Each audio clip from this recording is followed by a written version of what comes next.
déjà rencontrés en fait. Et qu'on sait qu'on rencontrera encore. Comme Thalès ou Pythagore, quand est-ce qu'on les verra dans le vrai?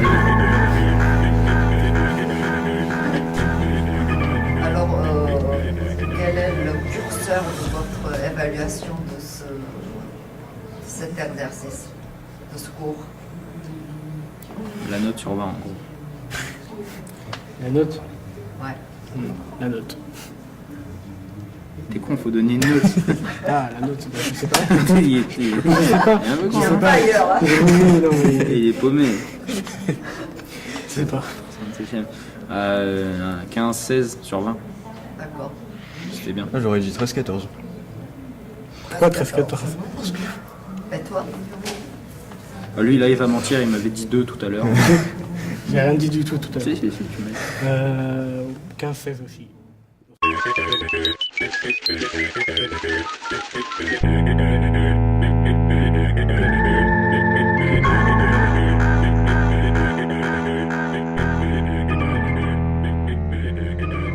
Cyril Spinetta, qui étant donné les anciens présidents d'Air France partis à la SNCF. Vous ne trouvez pas tout cela suspect? De plus, c'est un expert des transports qui a été envoyé pour décrire la situation de la SNCF. Il écrit des rapports pour pouvoir fermer quelques lignes de train. Pensez-vous que cela est encore du hasard? Le pétrole, pour les trains, il sert absolument à rien. Mais pour les avions, le pétrole, il permet de les faire fonctionner. Et on sait que le pétrole, il provient de plusieurs pays étrangers, comme le Qatar ou la Russie. Et donc ça permet de les financer. Et de plus, Jean-Cyril Spinetta, il faisait partie d'Air France. Et donc Air France serait-il dans le coup? Exemple. Il y a beaucoup plus d'employés à la SNCF qu'à Air France depuis de nombreuses années. Mais Air France fait des grèves pour que l'on ne trouve pas leur complot afin de pouvoir continuer leur projet.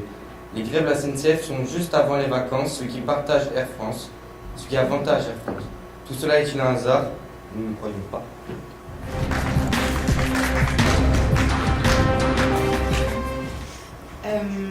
Comme on peut voir qu'en 2008,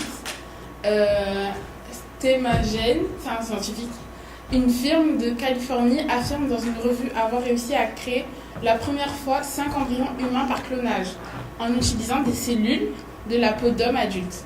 Et comme par hasard, 1 an plus tard, il y a un film qui est sorti, Clone. Et le temps de mettre en place tout le film, que ça a dû prendre 1 an. Donc je pense que c'est pour partager à la population. Peut-être qu'il y en a certains qui n'ont pas cru, mais je pense que c'était un petit signe, quoi. L'État français, à partir de 2002, à Nice, a mené des expériences. Les scientifiques ont conçu des clones, car la population niçoise était en baisse. Ces clones sont scolarisés au lycée Goscinny, car le lycée était très peu fréquenté. Parmi ces clones, ceux qui se démarqueront parmi les meilleurs seront clonés de nouveau et améliorés de manière à ce que la population française soit faite de clones parfaits. Donc là, on peut voir sur ce graphique qu'à partir de 1998, le pourcentage des jeunes qui passent le permis de conduire, il baisse. Donc ça signifie que la population est en baisse. Donc on va prendre plusieurs points communs qu'on a tous ensemble. Donc le premier, c'est qu'on est tous nés à Nice pour la plupart. Donc là on a pris le cas général de nous 5. Donc on a toutes pratiqué de la danse, de la guitare et de l'équitation sans exception, toutes.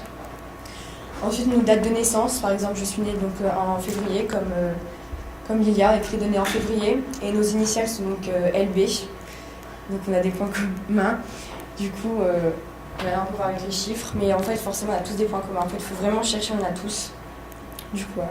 Ici, on va essayer de vous prouver d'une manière scientifique que oui, Pokémon Go est une idée des chiens pour avoir plus d'heures de balade. Parce que à la base Pokémon Go, c'est un jeu basé sur le déplacement, mais uniquement sur le déplacement en fait. Et là on a des photos qui datent de 2015 et qui prouvent que les chiens ont préparé ce complot d'ailleurs pour avoir plus de promenades. Partie là, nous avons l'évolution d'adoption de chiens entre 2015 et 2016. L'IA utilise une oreillette et c'est les aliens qui lui transmettent tout pour pouvoir séduire le peuple. Donc en fait, Mein Kampf, c'est écrit par Hitler, soi-disant, mais en fait ça a été donné par les aliens durant sa détention en prison pour lui donner un petit guide au cas où s'il ne sait pas trop quoi faire. Alors ici, c'est un des premiers ovnis également qui est arrivé sur Terre, après celui du premier extraterrestre qu'on a vu tout à l'heure. Et en fait, il venait amener de l'aide à Hitler dans sa quête de guerre mondiale. Et également la technologie qui va permettre de créer les premières fusées et les premiers missiles qui vont pouvoir traverser le globe, notamment le missile V2. Alors donc là, on peut voir une image de la Lune en 1960. Donc la qualité de l'image n'est pas trop bonne, c'était à l'époque.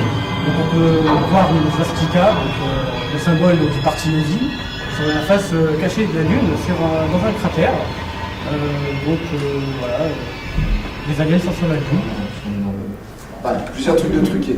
Mais vous avez pris une initiative de truquez-vous quelque chose pour donner un sérieux et argumenter votre complot. C'est quoi? Carte. Voilà, expliquez un peu ce que vous avez fait avec les cartes. J'ai marqué carte Allemagne. Non, c'est avant.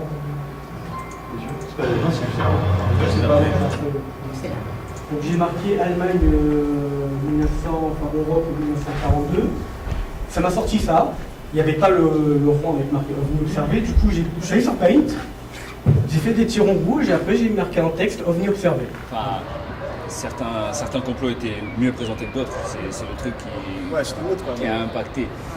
Je dis clairement, nous, notre présentation était la meilleure pour ça. Tout simplement, attends, il y avait de la joie de vivre dans nos actions. Nous n'étions pas tous stressés comme ça, à parler tout doucement. Après, bien évidemment, ceux qui ont fait la vidéo, la mise en image, elle était bonne, mais la prise de parole, elle n'y était pas.